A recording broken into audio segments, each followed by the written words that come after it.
pretty much any disease that has ever been brought up to me, if I search cord blood, stem cells, and then also the disease, or placenta stem cells and then the disease, or mesenchymal stem cells and the disease, then I almost always will find at least the very beginnings of research demonstrating that it could be effective.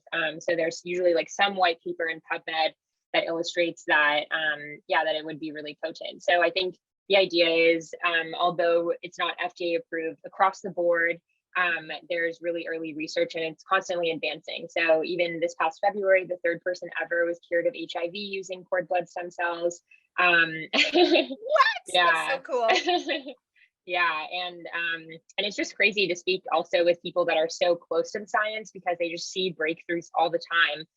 Like one of my advisors and investors, he previously worked a lot with placenta stem cells, and he would go offshore a lot of the time to conduct these experiments. And one really powerful story that he told me was pretty recently, he was in an elevator coming down from their clinic, and a mom was there with her daughter. And then when they got out of the elevator, the mom started crying, and he was like, "Is everything okay?" And she was just talking about how her daughter had autism and previously felt really uncomfortable in elevators, especially with other people, to the point that she would become excruciatingly agitated. And then after receiving a placenta stem cell treatment, that was the first she was able to be in an elevator comfortably with others.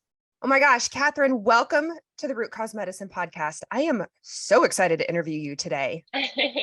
Yeah, thank you. I'm glad to be here. Well, we're talking about a super interesting subject that you are getting the word out, but nobody really knows much about, which is umbilical cord banking and other types of banking. So can you give the listeners a little intro, who you are, your story, how you got into this, because it's so fascinating. Yeah, definitely. So I founded Anja Health. So I'm the founder, and I founded it because of my younger brother. So I named the company after him. His name was Andrew, so I named the company Anja Health. But basically, when I was 3 and he was 1, he was in a near drowning accident. So he walked into a lake, and my parents thought my grandparents were watching, and vice versa. And then minutes later, we found him. And then he was taken to a hospital and diagnosed with cerebral palsy. And so at that point, he was told that he couldn't walk or talk. So my mom started immediately looking into different treatments, because prior to that, he was completely normal. And even though he was 1, he was already walking.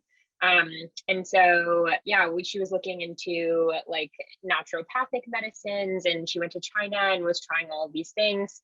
But ultimately, the most promising outcome was finding an umbilical cord blood match for him. So basically, umbilical cord blood is super rich with stem cells, as is the placenta, and people have been using their own stem cells. They'll save them at birth because you have that one chance to get it, and then later on in life, they'll be able to re-inject it back into themselves in a sense, either via an IV intravenously or through a direct injection to a local site. And so in children with cerebral palsy, they were able to see that they could improve motor and social skills. So things like people that didn't really have like a lot of voluntary control over their feet were suddenly able to wiggle their toes. So there was just a lot of brain repair that was able to be done because of the regenerative nature of stem cells. And so, but we couldn't find a match for my brother because it's typically really difficult to find one if you're a person of color or mixed race at all. Existing donor pools are skewed pretty white. And because of the way that HLA matching works, you generally have to be aligned ethnically. And so we're half Chinese and half white, and we couldn't find a match, even though I think that one's a pretty common mix. That it really exposed me to the fact that not a lot of people know about the fact that the umbilical cord and placenta are even rich with stem cells, and then even fewer of them understand how it works to cryopreserve them. And so as a result, I founded Anja Health when my brother passed away due to complications with cerebral palsy and pneumonia. So I just wanted to do something that could have helped him. And so now I spend a large majority of my day talking to pregnant parents. And we're just going to help you amplify that, because I follow you on social media and I have been all over Anja Health's website, just really trying to learn.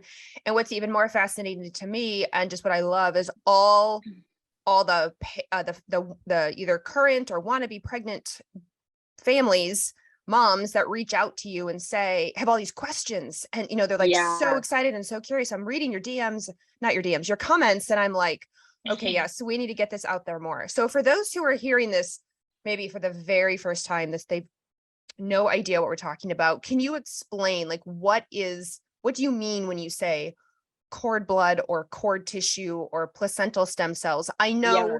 moms have heard, or pregnant ladies have heard, oh, is this the same as, encapsulating my placenta? But it's not. So go into like the fine details for somebody who's brand new to this. Yeah. Yeah. So the umbilical cord is attached to a belly button, obviously. And then on the other end of it is the placenta. And so a lot of dads, I think, are surprised by this, but when you give birth to the baby and then the placenta, and it's usually cut and then detached at that point. But when it's in utero, then they're attached.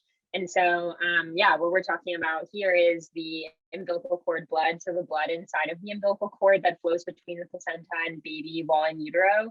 And then the cord tissue is the cord itself. So the actual cord is really rich with stem cells as well. And they're actually slightly different types of stem cells. So the cord blood has stem cells that are really inclined to blood regeneration, so hematopoietic stem cells, whereas the cord tissue, the cord itself, is really rich with mesenchymal stem cells, which is really inclined to tissue regeneration. And then the placenta is also rich with these mesenchymal stem cells and also placenta amnion stem cells, which can actually be used for different family members and doesn't require a match so much, whereas the cord blood does require this more stringent match.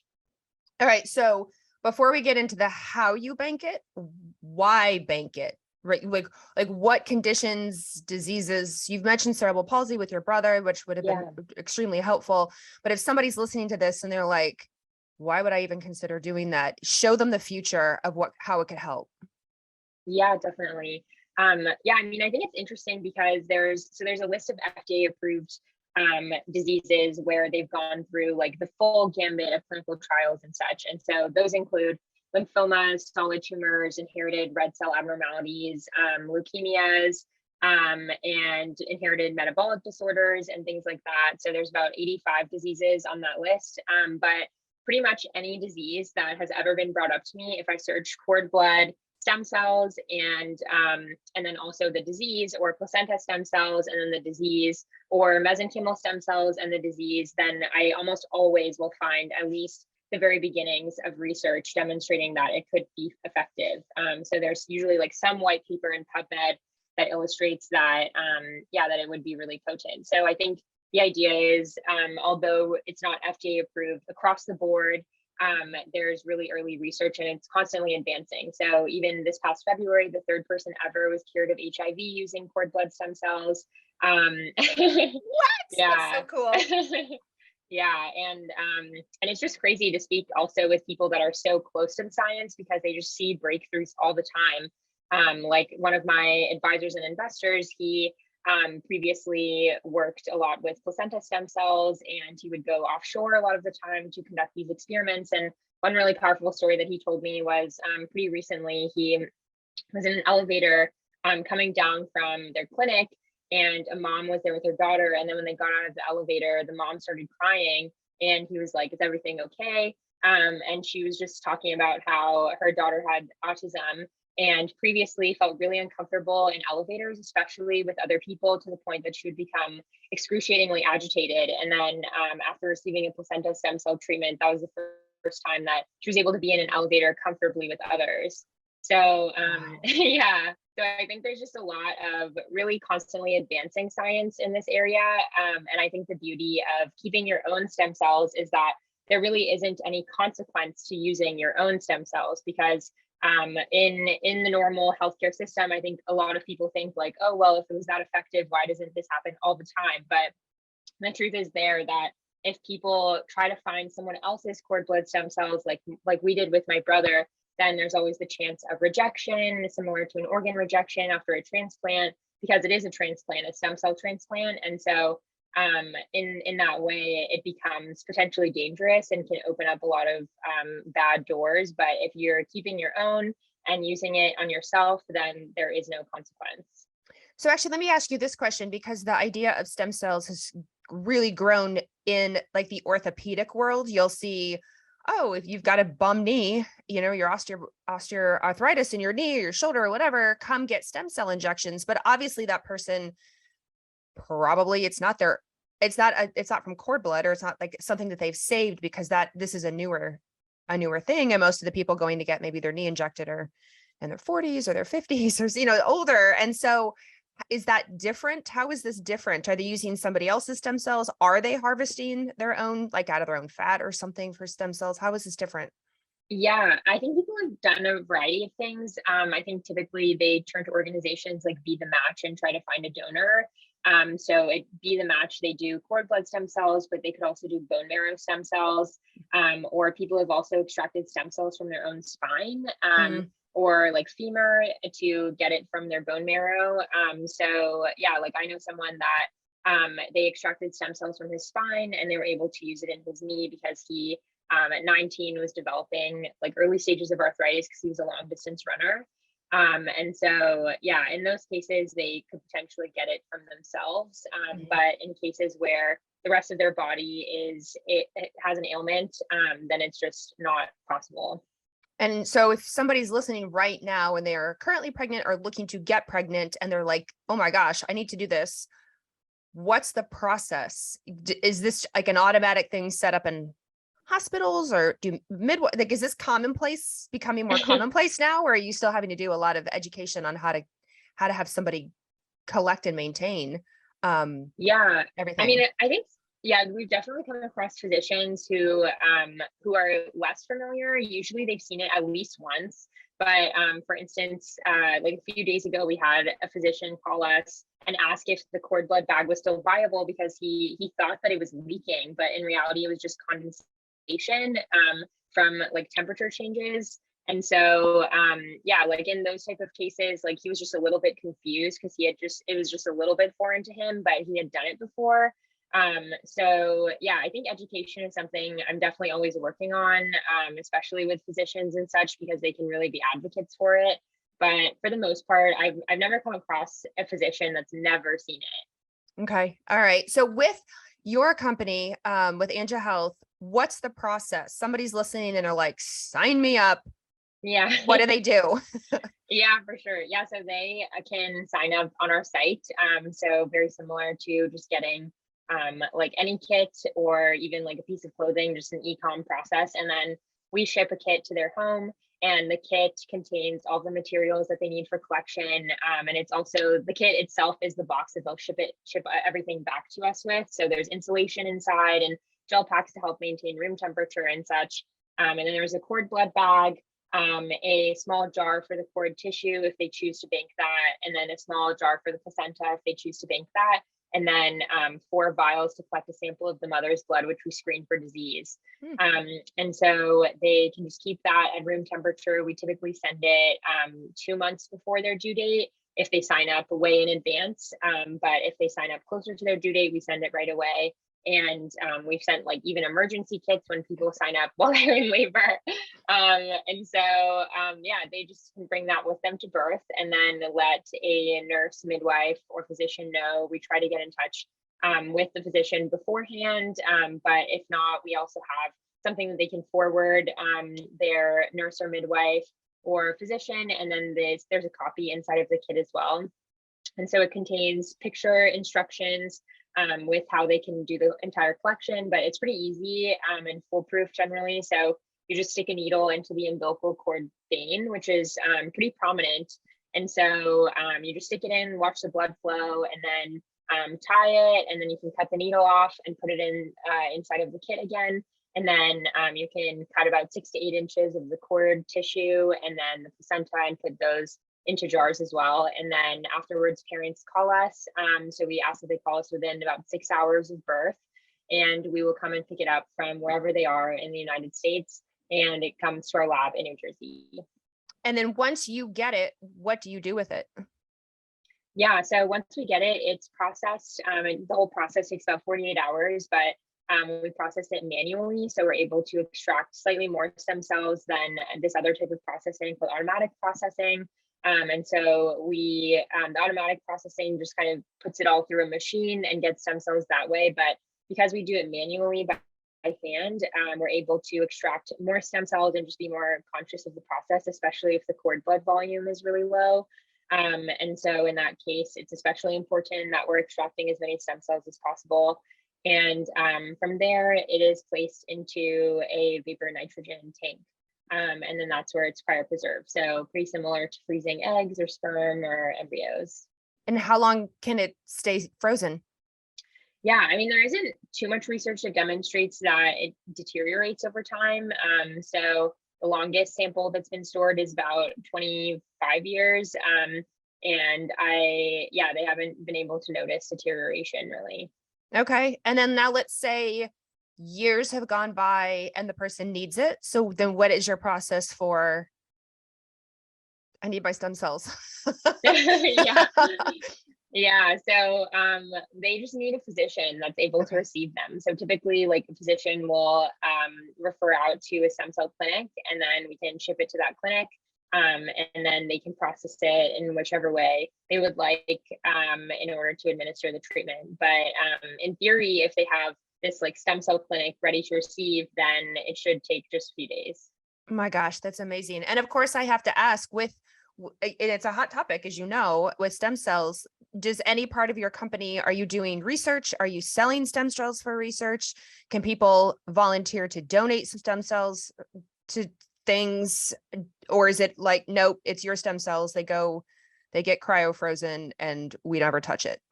Yeah, so we don't donate it or sell it or anything like that. And yeah, even if the only time that we've looked into it is if parents decide not to continue to store. So yeah, we generally recommend against that just because they went through so much work to get it there. So usually parents do it, just continue. But yeah, I've looked into it before in case that does happen. So yeah, I've chatted with people at Cellularity, for instance, that does a lot of placenta stem cell research. And then there's also a stem cell researcher in Europe that I've been in touch with that's been able to make quite a few advancements recently. Okay. And you had mentioned earlier about family members being able to use stem cells. So let's say a parent saved everything for one child, but for whatever reason didn't for the other. Mhm. Are siblings able to use the other siblings' stem cells if they need it? Yeah. So there's a 75% match. Wow. And basically that constitutes like a little bit more than a partial match, and which still is able to be pretty successful with treatments and more successful than if you just got a random donor. So for instance, the woman who was cured of HIV that I mentioned, she used a partial match. But because it was a partial match, they had to bridge it with one of her family members, just regular blood. Mhm. And so she received a transfusion of both at the same time. And so in the case of getting like a sibling as a donor, then it may not be as necessary to bridge it in that way.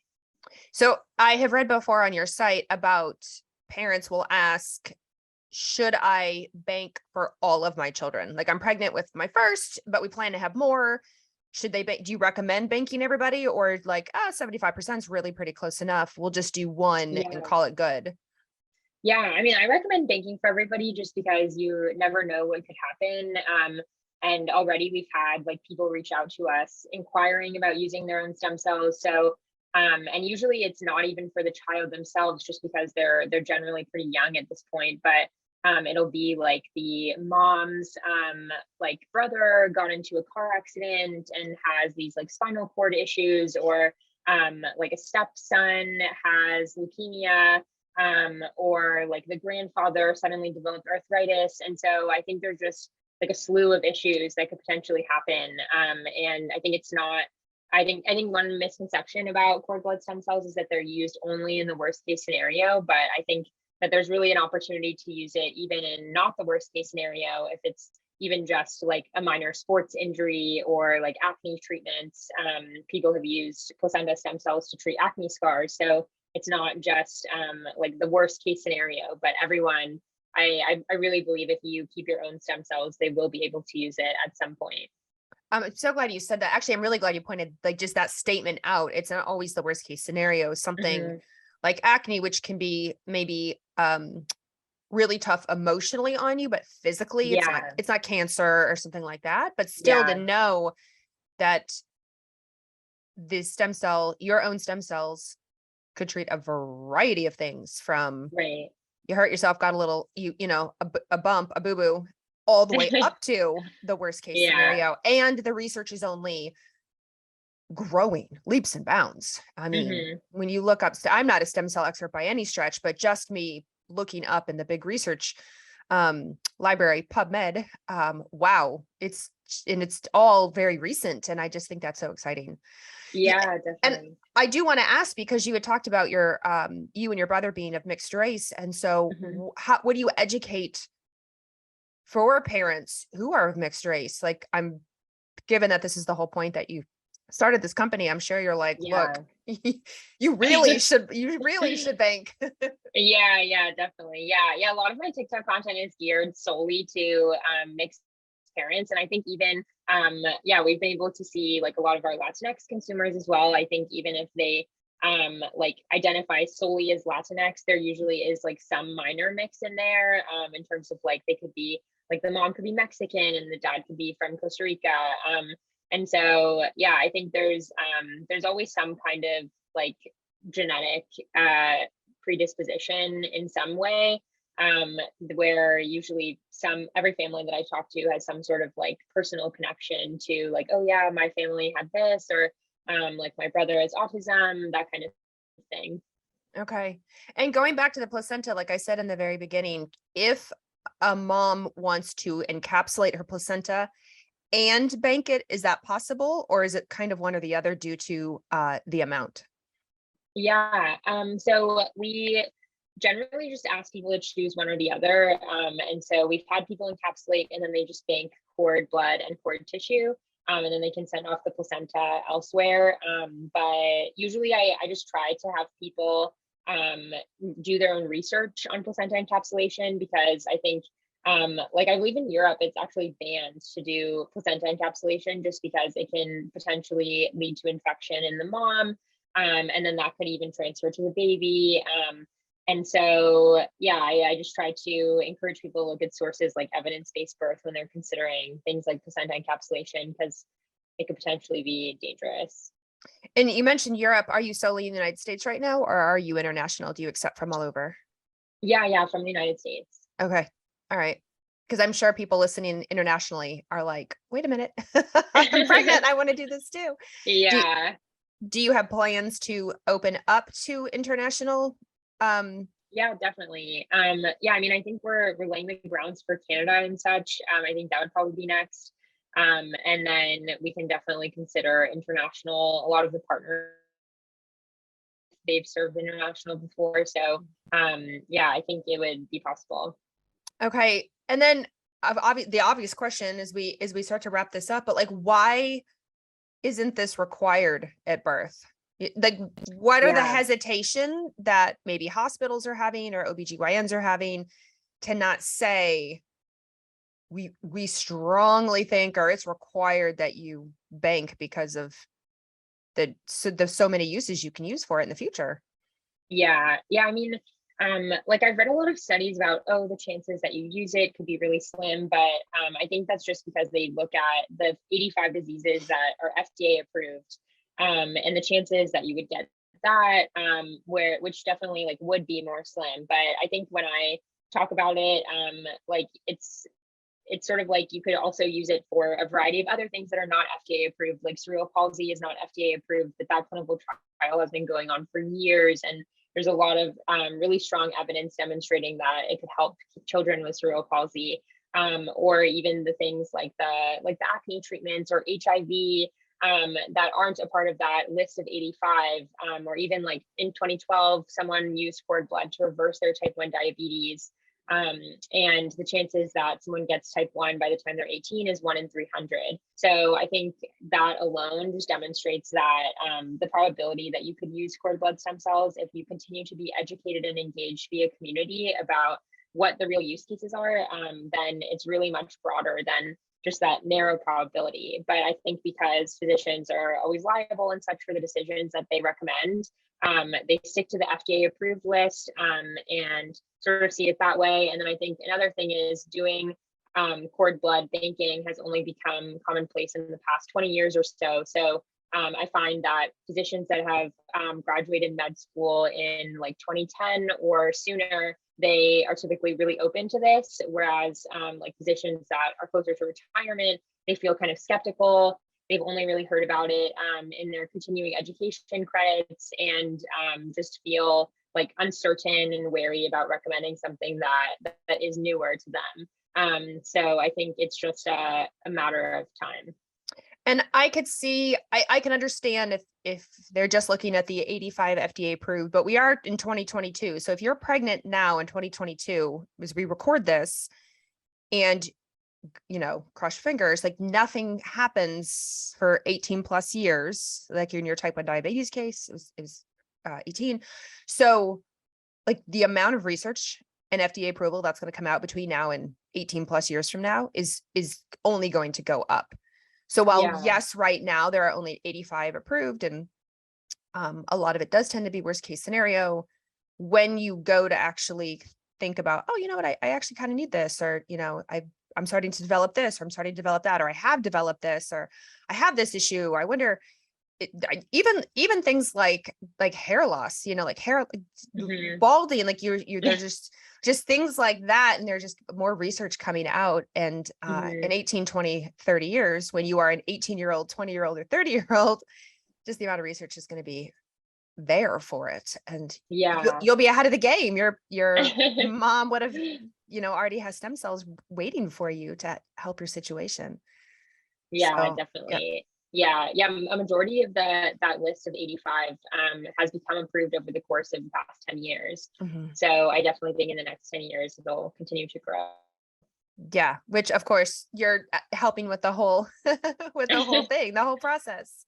Yeah. Okay. So as this is the Root Cause Medicine podcast, if someone listening to this is pregnant or thinking about getting pregnant, like, what do you want to leave them with? Like, what is the thing that when these moms write you, do you say right away? What do you want them to know? Yeah, I mean, I think the biggest thing that I try to advocate for is just having an informed birth experience. So even if you don't move forward with Anja Health, I think a lot of people just need to be informed about their true options. Like the most common thing I hear is that people don't hear about it at all. And then the second most common thing I hear is that they hear about it, but it's sort of like convoluted or in passing from a friend, and they just don't really know how to move forward. So I would just try to be informed about everything. And I think pregnancy can be such a scary time and a complicated time, especially for first-time parents. So I would just try to really understand your full options. And I also have a pregnancy playlist on TikTok, and I can help with that. Yes, you're very prolific on TikTok. And actually that is my last question, is where can people find you? Where can they learn all about this? Where can they get the information? Where can they buy the kit? Where can they find you on TikTok? Right. Yeah. So you can check out our site, Anja Health. So ANJAhealth.com. And then our Instagram is anja.health. Our TikTok is at Anja Health. LinkedIn and Facebook is also at Anja Health. And then my personal TikTok is Kathryn Anja, and that's where I do a lot of my like pregnancy content and talking about my story and cord blood, and I answer a lot of FAQs. So yeah, it's really great because I have like real direct connection with our customers. And they definitely ask the questions because, like I said, I was stalking your comment section, and I love that people are so interested and into this and have great questions. And I absolutely feel like this is the growing wave of the future for us. And that's exciting. So thank you so much for coming on today and, really explaining this in detail for people. I just really appreciate it. So everybody listening, if you're completely convinced like I am, anjahealth.com, you can learn more. So thank you again, Kathryn, for being on. Yeah, thank you.